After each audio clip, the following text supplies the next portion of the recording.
Ružomberské schody kritérium mesta.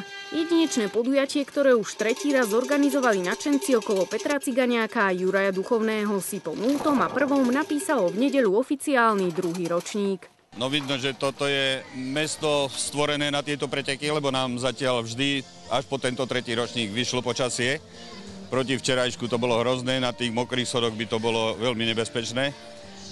Sme veľmi spokojní, účasť sa zvýšila a úroveň, aj sami vidíte, je veľmi dobrá, zariadené všetko. 26 jazdcov sa vydalo na 1830-metrovú trať v 4 kategóriách.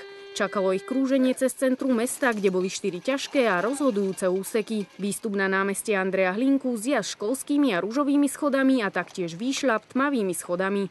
Najrýchlejšie to všetko zvládol 39-ročný Milan Baréni z KCK Oslany. V lani bol druhý, ale pri neúčasti dvojnásobného víťaza Michala Lamiho mu už prvenstvo neušlo. Ja som si veril, vedel som, že na tých schodoch mám navrch, jednak mám bicykel na to ako uliaty, takže určite tie očakávania boli také, že by som mohol byť do prvej trojky.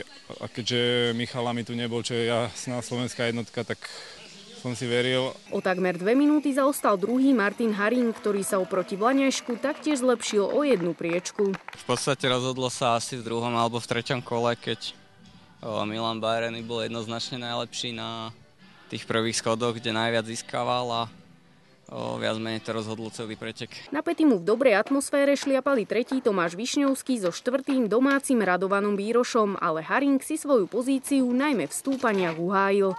Niečo podobné zažíval aj najlepšie umiestnený Ružomberčan Milan Jánošík. V kategórii nad 40 rokov skončil druhý vďaka špurtu na cieľovej rovinke. Som rád, keď som druhý, to je jasné.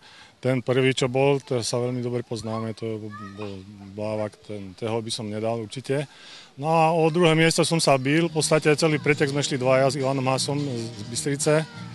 No a tak potom som odšpurtoval, podarilo sa mi ho ešte dať v cieli. Tí najlepší dokopy absolvovali okruh 16 krát, čo je viac než 29 kilometrov. A to mali v ceste v jednom kole 163 schodov smerom dolu a 86 hore. Ja trať hodnotím veľmi pozitívne. Mňa tieto okruhy veľmi bavia. Myslím si, že pre cyklistiku všeobecne je to najlepšie, čo môže byť. Je to v meste, je to priamo v centre.